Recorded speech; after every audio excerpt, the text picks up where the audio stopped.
All right, 6:30. Marcy, are we good? Thank you all. My name is Councillor Jansen. I'm going to be chairing this evening as the acting mayor. We do have His Worship Mayor Kobayashi sitting in remotely as he has been under the weather.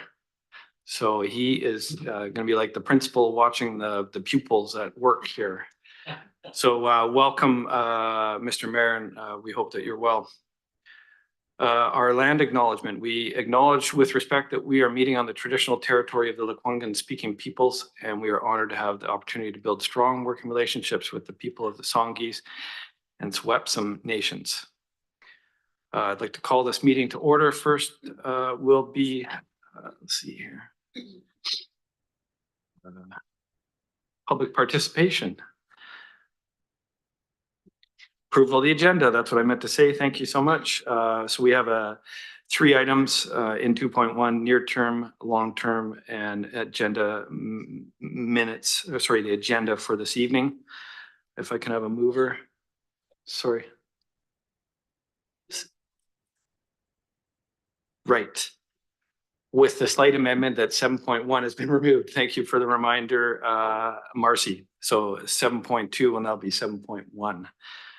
Thank you for the reminder. So with that amendment, can I get a mover and seconder once again? Thank you. Thank you. Anyone opposed? Seeing none, thank you so much. And Mr. Mayor, if you do have something, just put your hand up and one of us will see that. And we on to public participation now, Marcy, is that right? Just note of the release of in-camera resolutions. First, okay, thank you. So release of in-camera resolutions, there are several items, 2023-52, 2023-34, and 2024-11. They've been published in our minutes, and unless anyone objects vehemently, I will just note that they've been released publicly, and I'm not going to read through them. Anyone object? Thank you so much. Mayor's message, I don't have anything.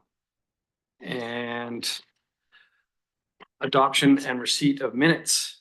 So we have 2 sets of minutes. It's the regular council meeting of May 27th, 2024 and March 19th, 2024 emergency planning committee minutes. Mover and a seconder. Thank you, Councillor Day, Councillor Ward. Anyone opposed? Seeing none, thank you so much. Public participation. Sorry, I was a little bit too quick on public participation. If there's any members of the public here that would like to step up and share some information with council, now is your time. Mr. Payne, not you, because we're going to hear from you later. Thank you for that. New business. Moving on to new business. 7.1. Ms. Hepting, Director of Finance, Draft 2024 Sustainable Infrastructure Replacement Plan. Thank you, Councillor Jansen. As Council will recall, one of our priorities is the update to the city's Sustainable Infrastructure Replacement Plan.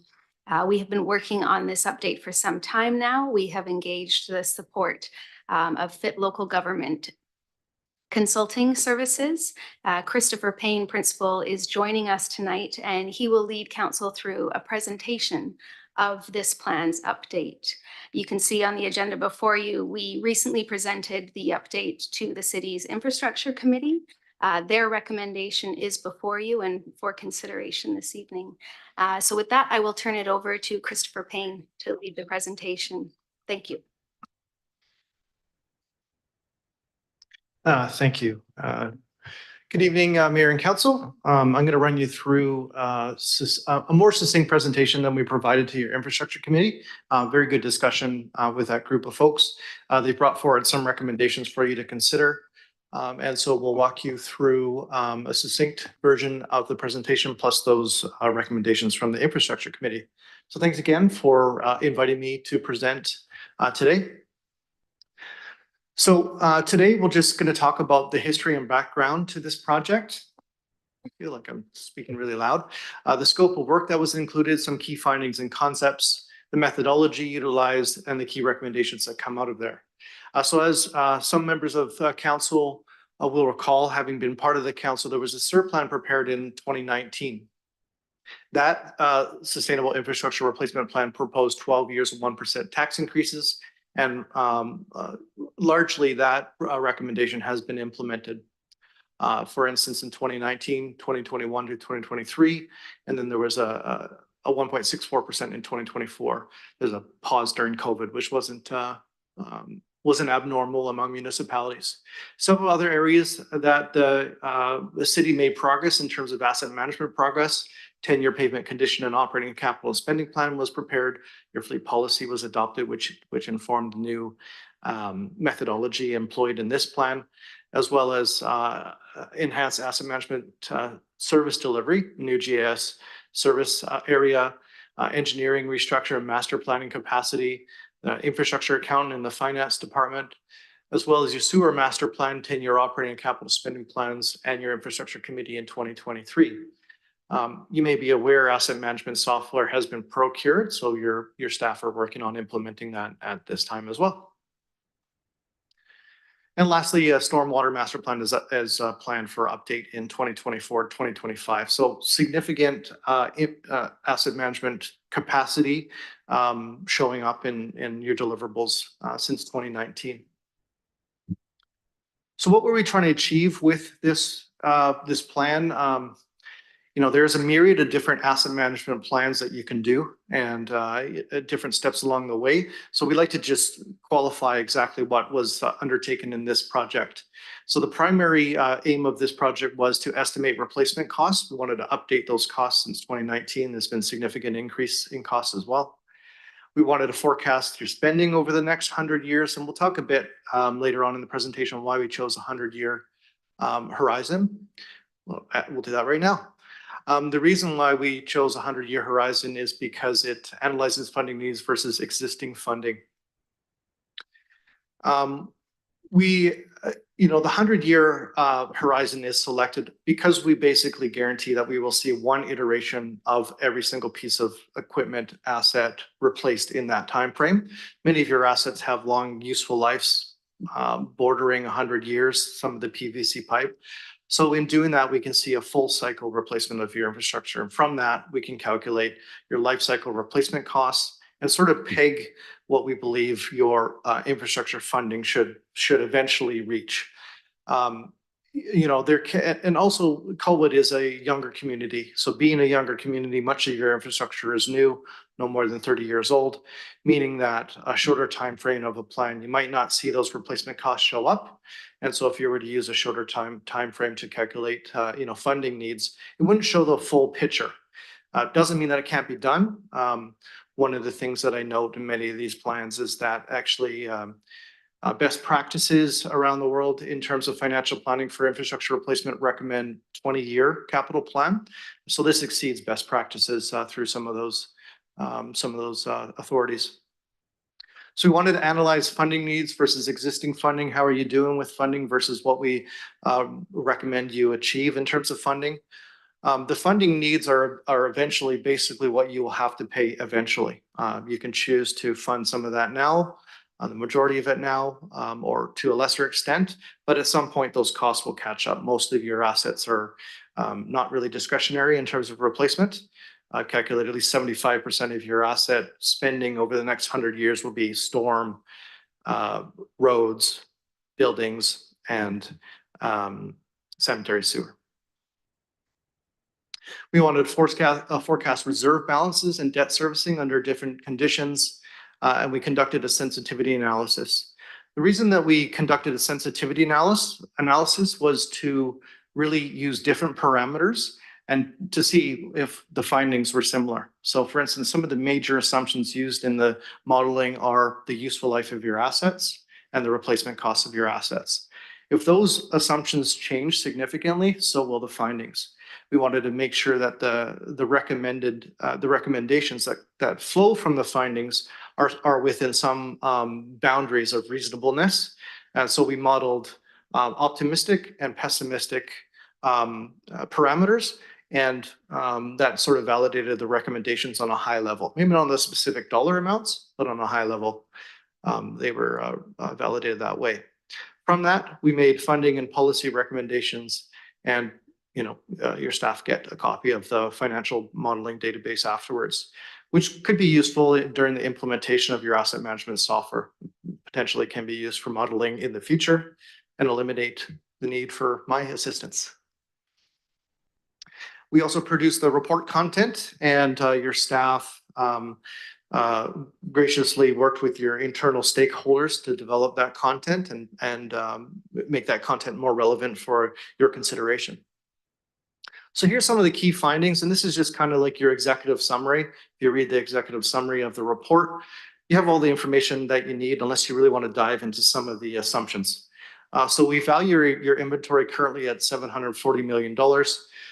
But if you take out land from that, you've got $601 million. The reason you take out land is because you can't really replace your land. It's not depreciable, right? So it's not an asset in the same sense. So you're going to have to replace $601 million in depreciable assets at some point. The condition of your infrastructure is very good by comparative standards. We estimate that on average, your assets are 32.8% through their useful life. So they're about a third of the way through. Of course, every single asset and asset class is going to be at a different stage in their life, but when you accumulate it all together, that gives you a snapshot of how young your assets are. And it also gives you an idea of the financial picture. If you've got $601 million in assets and they're a third through their useful life, at some point you're going to have to spend that $601 million. Doesn't have to be now, because your infrastructure will last a long time and is in good condition. Over the 100 years, we're estimated $876 million. That doesn't include growth. So as you continue to grow the infrastructure you get new infrastructure from developers, you have to replace it as well. You have to update your finances at that point. But again, the key with this report is to sort of analyze your current funding and will it support your current services, your current assets. So that's why the report was restricted to your current assets. So when we calculate the annualized cost of infrastructure, so you just take that $876 million and you divide by your useful life, your average useful life, you're estimating at $9.7 million. Now, you're not going to spend $9.7 million replacing assets tomorrow or the next year or the next year after that because your assets are new. But what you might see is 1 year, 30 years down the road from now, you're going to have to spend $50 million. And then you're going to have to spend $100 million. And usually these assets, the replacement costs, they really do accumulate near the end of their life cycle. There's some interesting graphs you'll see in the report. A good one to look at is your sanitary sewer graph, and it's basically no spending, no spending, no spending, no spending, spending a ton, right? And that makes sense given COVID's history of installing sanitary sewer, all sort of in the same 20 to 30 year time frame, and the useful life being similar after 80 years or so. So your current annual funding is $4.4 million. So that would provide $440 million unchanged over the next 100 years. And, so you can start kind of figuring this out now. Like if you are going to need to spend $876 million over the next 100 years, you've got 440 locked in with your current tax rates. There's a financial gap. That financial gap, again, you're not forced to resolve it now. But you have an opportunity, which most communities don't, being young, and we'll just talk about that opportunity later on. So the annual funding gap is $5.3 million, which would lead to $530 million under funding over the next 100 years. Of course, that would never happen. At some point you'd have to replace those assets. So it would just vary when you increase taxes, whether it be now in a smaller, more even amount, or large spikes near the end of its useful life of those assets. I always contrast Colwood with the District of Oak Bay, which I was previously the CFO at Oak Bay. There's a community which was incorporated in 1906, and the average age of its assets currently sits at about 70 years. So you take an average, or you take just a random piece of pipe, on average, it's going to be 71 years old. So that community is being forced to replace its infrastructure and increase taxes at a very high pace now. And so there was a compression in terms of the tax increase. And you can choose to spread that tax increase over several decades instead. And that's really what the funding choice is about this evening. Some of the main assumptions here to take note of, we use a 3% investment rate. We've had some interesting things happen in our investment portfolios over the last 5 years. The last 10 years have been low interest rate, but by historical standards, this is actually less than what the MFA pooled bond fund has yielded over its life. It's yielded 3.75%. So we thought that was a fair assumption. Inflation, everything is expressed in 2024 years. When we include inflation in the future cost, it's billions and billions and billions, and it just doesn't make sense in current figures. You do have to find a way to mitigate inflation, and there's a couple examples how to do that. But we wanted to sort of help council and the community understand what these numbers mean, and we can only do that by using 2024 numbers. The useful lives, we considered the National Asset Management Standards, and there's a couple other key policies around Colwood that make their way into our assumptions there. Your NFPA standards, so that's your fire protection standards, as well as you've got a fleet management policy. And then we've compiled some linear rates for you. We subcontracted to an engineering firm that looked at some local tenders. So they were very local and also recent.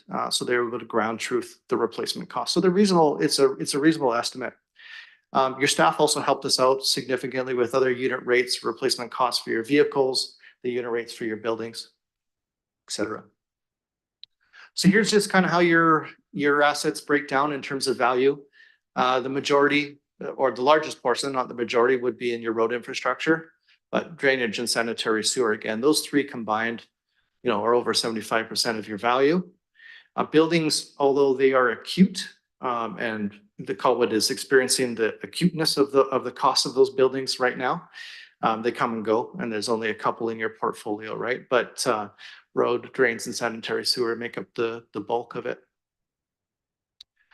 So here's where they are through their useful life. You see sanitary sewer, it's not even a quarter through its useful life, which is why the spend requirement is not a lot initially. Roads are 35% approximately. That includes the top layer. We like to replace the top layer a bunch through the life cycle, and then you do the base layer. And that helps preserve the base layer and reduce the life cycle costs. So here's how's it look. You can see in 2074, according to the forecast, that's when we really start replacing a lot of our assets. So the city can choose not to fund that coming replacement in advance. If we chose a 50-year life cycle there, you wouldn't necessarily see that. But again, it's not unreasonable to do that whatsoever. And like I say, many capital plans only go out 20 years. So if you take the average funding requirements over that 100 years, that's denoted by the blue, or by the green, pardon me. And then the funding you have is denoted by the yellow. So the difference between those two is really that, $440 to $530 million funding gap over 100 years. I won't go through this in detail, but it just kind of demonstrates the value of the assets in each asset class, their average useful life. That's how you determine how much you're going to spend on average per year. You come up with that $9.7 million. So this is what your reserve forecasts look like. Of course, you would never go, this negative in terms of debt. You wouldn't be able to do that according to your statutory limitations. But it's just a modeling exercise to show that the current funding can't sustain the current replacement costs. And again, that assumes no increase to your funding, which I'm sure it will not be the case. So the difference between what you need, which is the green line, and what your current funding provides, which is the red line, that's the gap. And you see it kind of grows until you address it.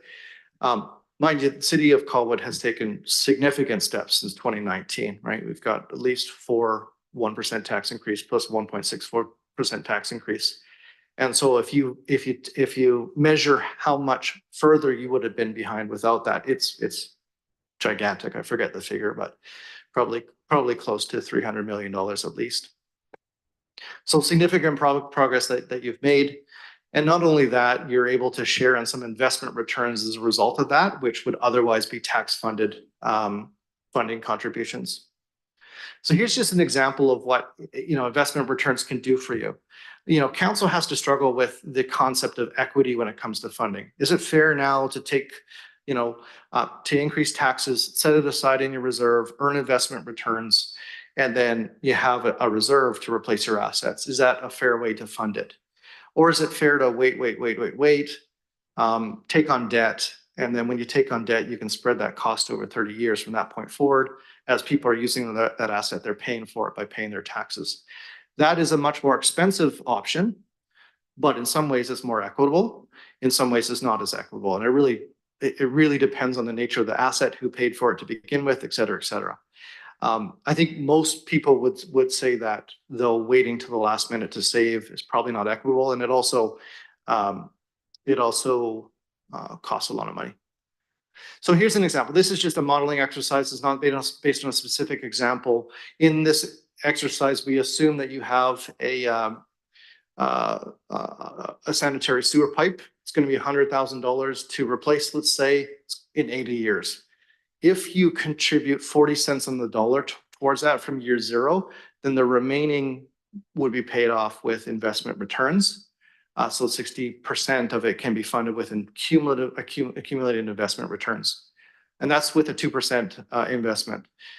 The city has access to much higher yielding pooled funds through the Municipal Finance Authority.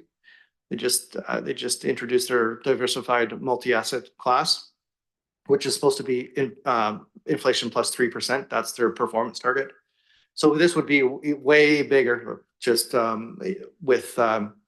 if you harmonized your funding policy with your investment policy. Now, it's not reasonable to assume that a city, any city that I know, funds the replacement of its infrastructure from year zero to the end, right? Unless it's a fire truck. Like we all have fire equipment replacement reserves because we can see it coming. We can see that $3 million ladder truck coming 15 years from now. So we start saving from year zero. So there's a real example of where you fund from year zero. But I've never seen it with sanitary sewer, storm, water. I know you don't have water assets. So usually, a municipality chooses somewhere in between, and there's an opportunity. You guys are 30% through your useful life, so you can still take advantage of this concept. So if you were to take advantage of this concept and implement the funding recommendations in the plan, you need to somehow find $9.7 million per year on average. You can find 4.3 of it with your existing funding. You can increase that funding by about $2.3 million.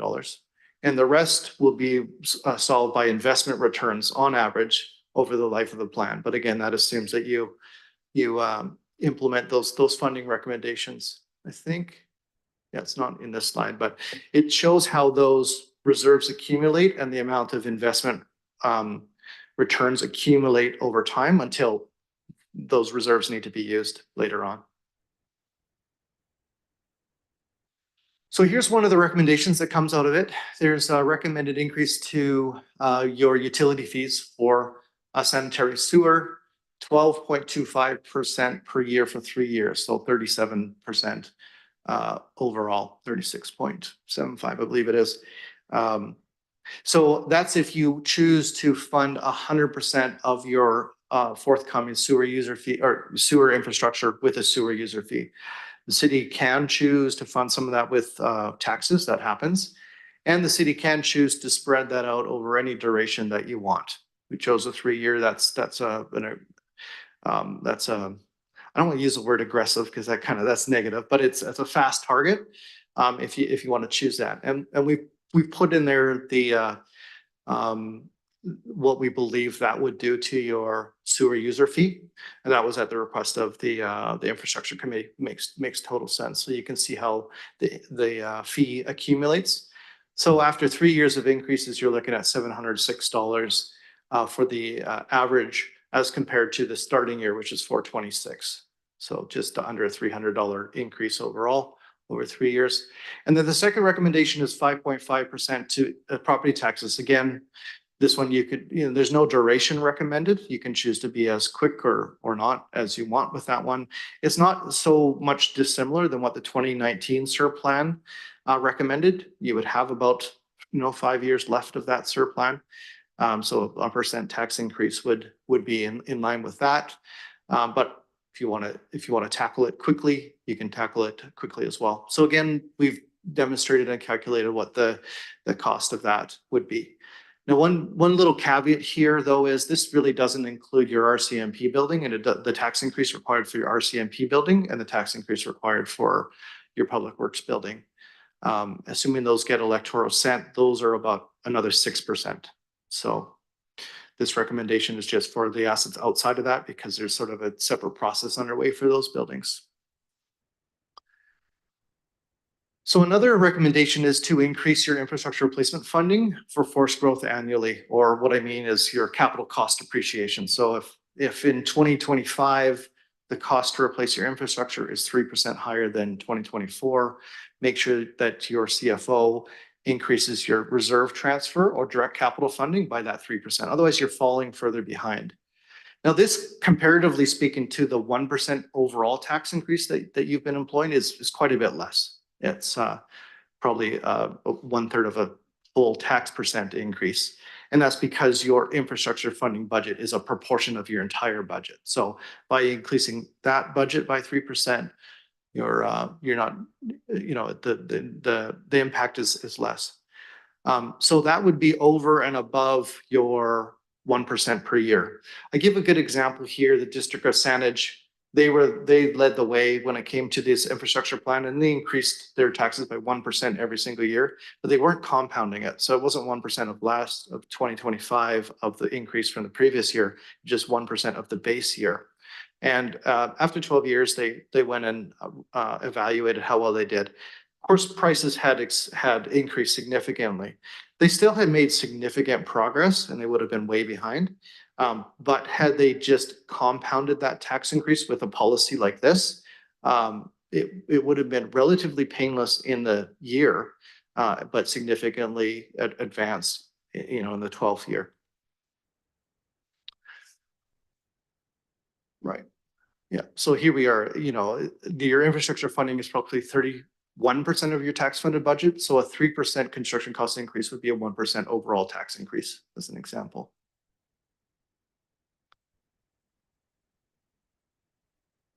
So staff recommend implementing this policy after the funding gap is closed. And that's totally reasonable given that, if you are closing that gap at 1% per year, that's a fast pace. It's a really significant increase.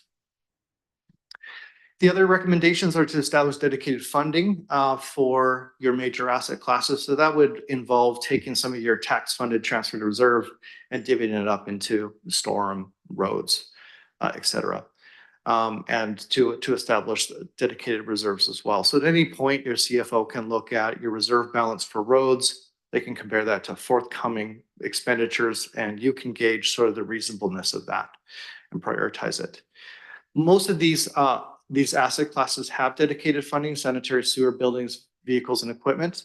So we would take a lot of that infrastructure funding that you currently have and divvy it up between road and drainage. And that's the approximate proportion of their spending over the next 100 years. Oh, pardon me. The next policy recommendation relates to land use. And we recommend integrating land use costing into decision making. So life cycle costing into land use decision making. And the reason for this is that there's a disconnect between the new property tax revenue that a council or that a city receives and the costs that are incurred as a result of that. So when you rezone a property, for instance, you've increased the value of that property. The city earns non-market change revenue. That's new property tax revenue. And the city can choose to use that to keep the current taxes low of existing residents, or you can set it aside in a reserve for the forthcoming costs that come from that, right? The next stage is sort of subdivision. Citizens haven't moved in, but the value of the property has gone up. You've got more taxes at that point.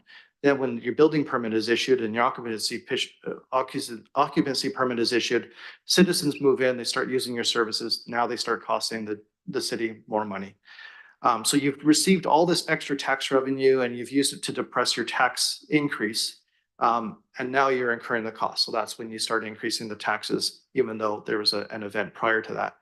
And the other factor here is that really infrastructure capital maintenance, it doesn't happen for 30, 40, 50 years after that development is handed over to you. So you've got a rezoning 30, 40, 50 years, you incur the cost of that decision. So, this would really be gold standard in terms of asset management practice. And it would be for council to understand the costs, the full life cycle costs of the infrastructure they're going to get from a development while they're being asked to approve that development. So some of the recommendations from the infrastructure committee. The first one is that staff report back on the 50-year plan for infrastructure replacement plan. That would essentially cut the window of forecasted replacement in half. And then we would develop a funding that supports that 50-year spending. And of course, the first 50 years of the plan, there's less spending predicted than the second half. So that the amount that would be required to support that 50 years would be lower. So that would reduce the amount, the target amount that you would increase your funding to.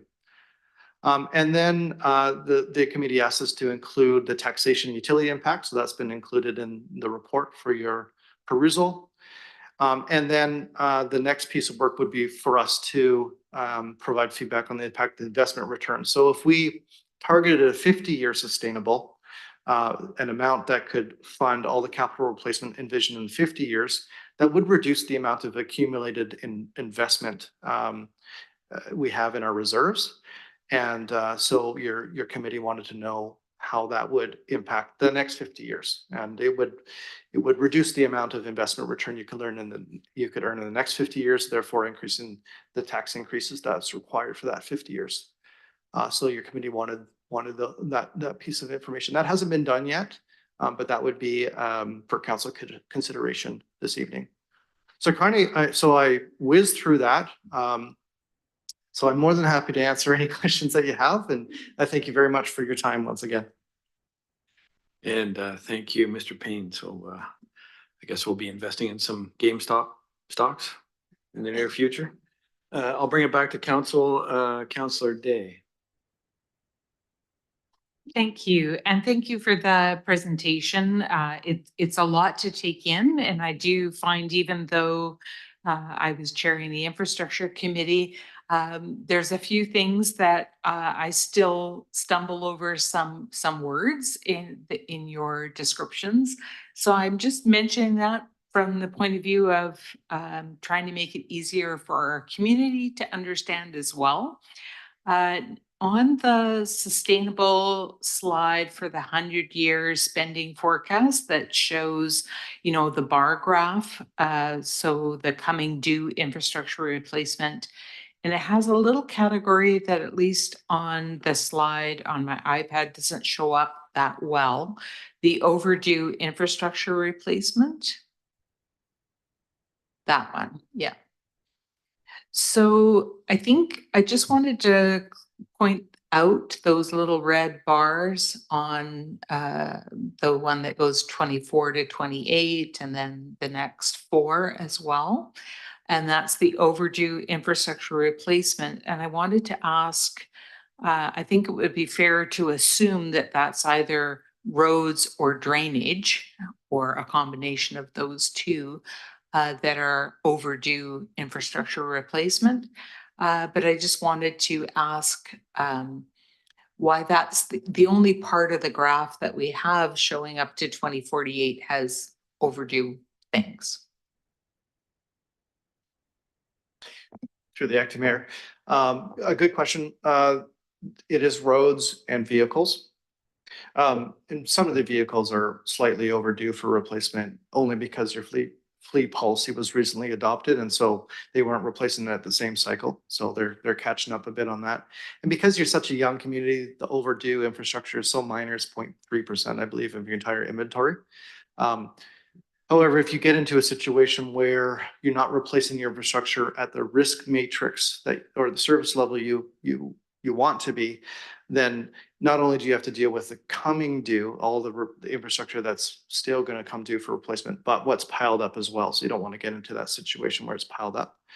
Certainly not a problem with the city in the current state. And the other thing is that it's like 4 or 5 slides later, it has the policy recommendations from the committee. And it's the forced growth annually is right at the top. Yeah. So, I mean, Colwood is a young community. And as a young community, a lot of the infrastructure that we have is fairly recent or been upgraded recently, except for possibly roads. That's kind of the one area that I think lags the most behind. And I just wondered if you could talk about the forced growth part, because that's sort of difficult concept to get your head wrapped around. Through the acting mayor. So I understand the terminology forced growth it's actually not ideal in this in this context. In the report, you'll see we changed the term to be construction cost index increase. And that sort of makes a little bit more intuitive sense, especially to the asset management folks. But essentially, forced growth is the cost of your services increasing. And without funding that, you're essentially reducing services. So we always use labor as an example. You negotiate with your QP and you pass along those increases. If you don't increase the salaries budgets, then you're going to have to reduce services to compensate for that. So it's called forced growth. It's the cost you must incur to maintain existing service levels. So when applied to your capital, if you have the right amount of money that you're setting aside to replace a bridge, but the cost of that bridge has gone up, that's the forced growth component, 3% or whatever it ends up being. Okay, that's great. So it's almost like the cost of living increase. And the last thing that I wanted to talk about was really the difficulty in deciding to put that money aside, that political decision making that we need to do based on a lot of factors that we probably can't predict at this point in time, like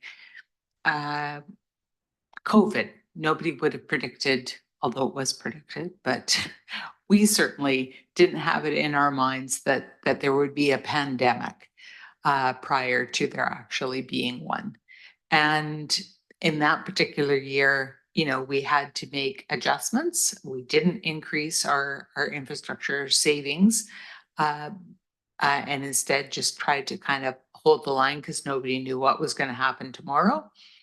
And there are probably going to be other unforeseeable things that future councils will have to deal with, where they may choose to pause, slow down, and then recover a different way in the future. But I'm wondering if you could tell us about how the infrastructure replacement plan fits in within our regular lives, I guess, as municipal councils, trying to provide. There's always people would love to have everything, and we know we can't afford everything. And when it comes tax time, they start telling us what they can't afford. And we play kind of a juggling act, and we try to fund things through borrowing when it makes sense, when that's kind of an easier way to achieve it, spread out the load. And this is trying to do that for our infrastructure, but we may need different infrastructure in the future. So do those two things really impact each other is my question. The way that we save for replacing our infrastructure is going to impact how we pay for the things that we need today that we're still, don't have yet. Through the chair, I always say that infrastructure funding conversation, it's not really about what you're choosing to afford, it's about when you're choosing to pay for it. You know, in a typical budget discussion, you can choose what service levels you want, you can increase, you can decrease service levels. You can invest in new capital, new programs, new projects. That's a choice of what you want to spend your money on. Your infrastructure, you're going to have to pay for it. It's just whether or not you fund it early, fund it later. Funding later costs more. It simply comes down to that. And there's no question council is faced with a myriad of priorities and what they want to prioritize in any given year. And I think what the SIR plan just does is provide a long-term view on the decisions that you make now, the impact they have in the long term. There's no judgment there whatsoever, given your other priorities, of course. So, you know, it just provides more information for council to make that decision. And once again, you know, the infrastructure, unless fundamentally the infrastructure in our civic society changes, we're going to have to pay for it at some point. And this just provides you an opportunity to reduce what would otherwise be tax-funded increases and convert them to investment income, essentially. Thank you very much. I think yeah, that's kind of the fairness part was kind of where the infrastructure committee recommendation was coming from kind of dividing that up into the two 50-year chunks, because that's kind of maybe what people who live here now could envision being their future or their kids' future. But I do think it's huge, a huge benefit to Colwood to understand where our future needs are and an order of magnitude of what we're going to need to meet those needs. Really sets up future councils to be able to understand and not have things just pop up that need doing. So thank you. Thank you, Councillor Day. Councillor Grove. Thank you, Mr. Acting Mayor. Just curious about strategies to secure this funds, which could be significant. I understand by 2035, 2040, we'd have quite a bit of money set aside. It adds up quick, especially if we get this great investment return we're hoping for. What strategies do we have available to make sure that money's locked in and not too tempting by future councils, which, you know, every 4 years, we're talking about 25 councils between now and 100 years from now. There's going to be some issues come up and it's going to be tempting anyway. Presumably with the intent, if you go ahead with this, is to be sure absolutely it locked in and will actually happen. Through the chair, nothing's bulletproof. There are a couple safeguards, I guess. You know, when you establish your reserves by bylaw, that ensures that future councils have to repeal that bylaw, which there's a public process for greater scrutiny, et cetera. Also, there's some safeguards in the community charter around using money in a reserve for a purpose that it wasn't needed. So council essentially has to declare that they no longer need that money that's in that reserve, and the ministry has to accept that, which I haven't experienced myself. So I don't know how persuasive that is to the ministry. If you said, well, we don't really need that sanitary sewer reserve anymore. We need it for a new park or something like that. The other safeguard is, you know, if you do harmonize your investment strategy, for instance, if you do invest in the DMAC fund, I'm not saying you should, but as an example, they require a commitment contract and a resolution from council saying that they won't take the money out for an X number of years. And the reason for that is you can't put your money in the DMAC fund and instantly lose 10%. It will all be recovered according to the finance folks at MFA. But if you crystallize that loss by all of a sudden changing your mind and taking the money out, that's the worst thing you can do. So they require a municipality to commit to not doing that. I don't know what the consequences to going back against that commitment would be. So those are the safeguards. None of them, as I mentioned, are bulletproof.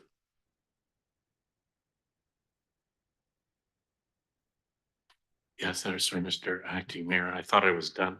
I guess conversely, if we lock it in tight, then if things change, and this is one thing I've is on my mind, that if we look at the difference, technological changes, what cars are even going to be traveling on these roads in 50 years, and how does that change the cost of the surfaces we use for transportation and the corridors? There's such significant changes coming, and if that were to happen, let's say hypothetically, and in 50 years, there's this chunk of money that can only be used on roads and we don't need it, then the access then is an opposite problem where it's locked up tight. So if there are strategies in place to allow that, for that to happen, that presumably makes the lock a bit weaker in the first place. So I don't know how this works. That's I'm finding it a bit hard to understand the 100-year time frame, and I get the notion of going for a 50-year plan. But also, from the number of projections, the 100-year plan looks appealing and responsible, I suppose you could say. Anyway, I'm sure there's a question in that, but Thank you, Councillor Grove. Anything else from council? Really, this recommendation is calling for some information to be returned to us. Councillor Day. Thank you. I was just going to move the recommendation from the Infrastructure Committee. Thank you, Councillor Day. And I see, first off, is that a seconder, Mr. Mayor? No. So I'm looking for a seconder first, and I'll come back to you, Mr. Mayor. Thank you, Councillor Grove, and Mr. Mayor, go ahead. Okay, thanks very much, Chair. I just, this question is to you, Chris. Thank you very much for the analysis. It's absolutely thorough. Can't argue it. It's absolutely a financial model, and numbers are the numbers. However, I guess my dilemma that I look at right now is, what is the practice? Like, it's got to be a balance, right? A balance of between saving up for the future for infrastructure with the infrastructure replacement program, a little bit of debt, and then, and a return on investment. So what is the practice right now? Like, I can't think of one municipality, after talking over with my fellow mayors about, infrastructure replacement funding. I don't think there's one municipality in all Greater Victoria, or even that I know of in Vancouver, that actually has this 100-year look and funding for that. I don't think anyone is doing that right now. So it's obviously a balance, and is it a 50-year look? Is it a 30-year look? Is it a 20-year look? Because our capital plans are 20 years. I guess this is what is really going through my head right now. What we have is, we have strictly purely a financial analysis, but in good city practice and planning, what is that right balance? That, to me, it's like, this house that I live in is going to probably be standing for the next 50 years, but we're not putting away money in our strata right now for the next 50 years.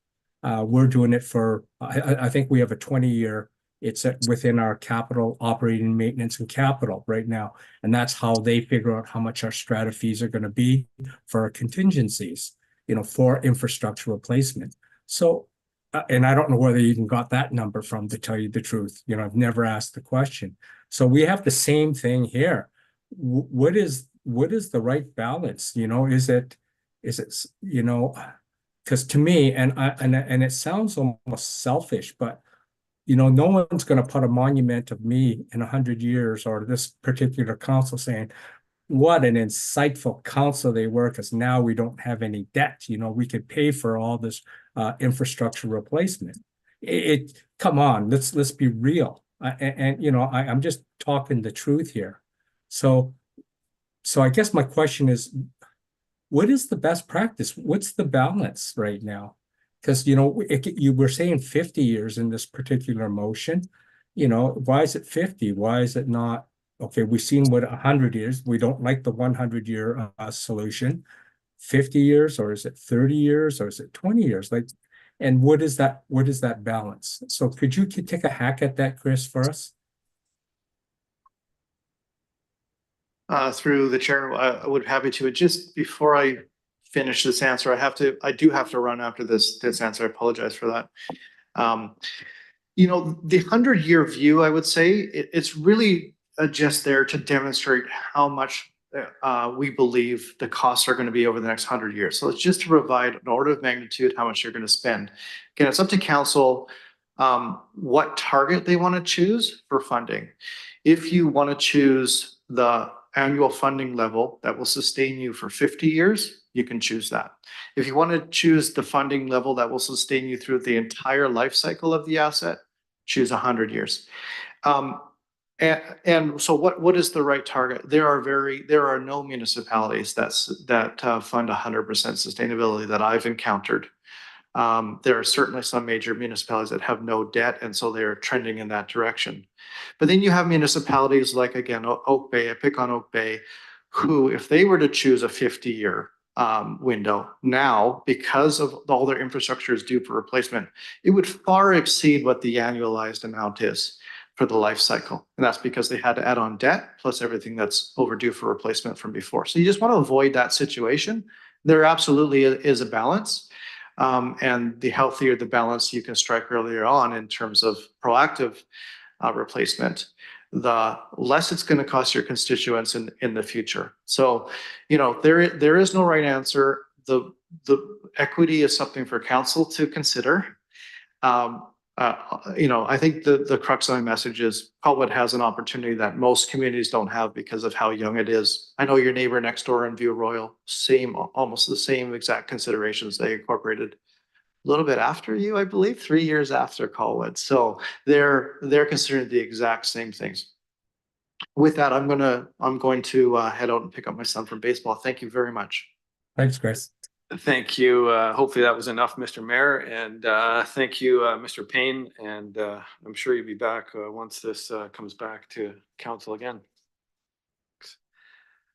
So seeing nothing else, and I'm unable to answer any of your questions, we might as well just call the question if we're good. Sorry, Jen.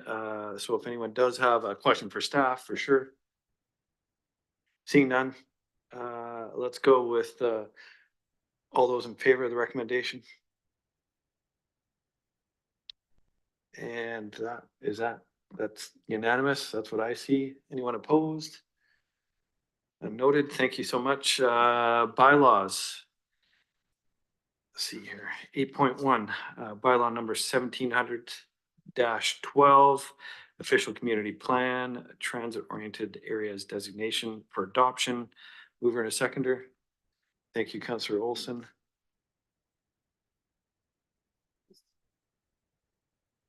Anybody else? Anybody else? I'm looking for a second. Sorry, Dave, I was looking at you. Did I miss your hand? Yeah, thank you. Thank you so much. So I have Councillor Day, Councillor Grove, and go ahead, discussion, Councillor Ward.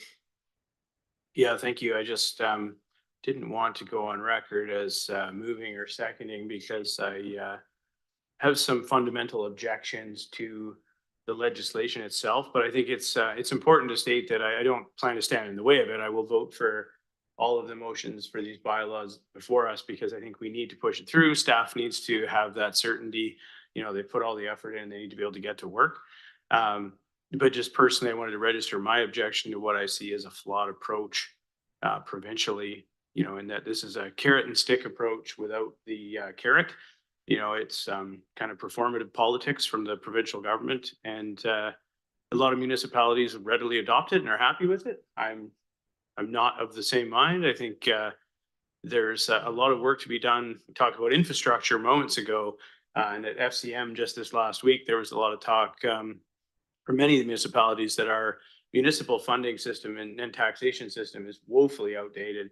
You know, it's been in place for hundreds of years and really doesn't address the realities we face now. So you know, this is an attempt at sort of making housing happen, but it doesn't address the supply question, just addresses demand, or sorry, just addresses supply, doesn't address demand.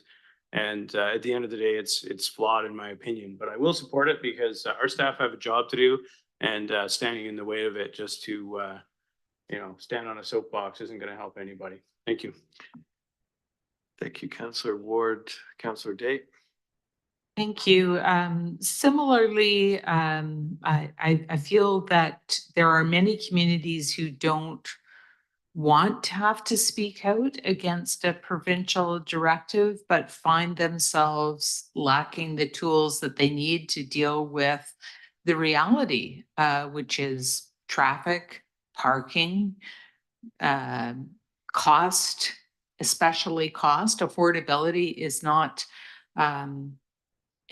really addressed whatsoever in these changes. And I particularly find the second item on our bylaws, the infill housing, very difficult because some of these policies are going to be creating problems rather than solving them. So likewise, I will not move or second these bylaws, but I do appreciate that they're not going to stop doing it because Little Colwood said they don't like it. But there's lots of communities that are struggling with environmental issues, with Indigenous relations, with accomplishing the things that I thought our provincial government understood we needed to work together on. And instead, with little to no consultation, here's where we are. So thank you. Thank you, Councillor Day. I'd like to call the question. All those opposed? Seeing none, thank you. 8.2, bylaw number 2026 land use amendment number 213, infill housing for adoption. Mover and a seconder. Thank you, Councillor Grove. Thank you, Councillor Olson. Discussion. Nothing. I'd like to call the question. All those opposed? Councillor Day opposed. Thank you.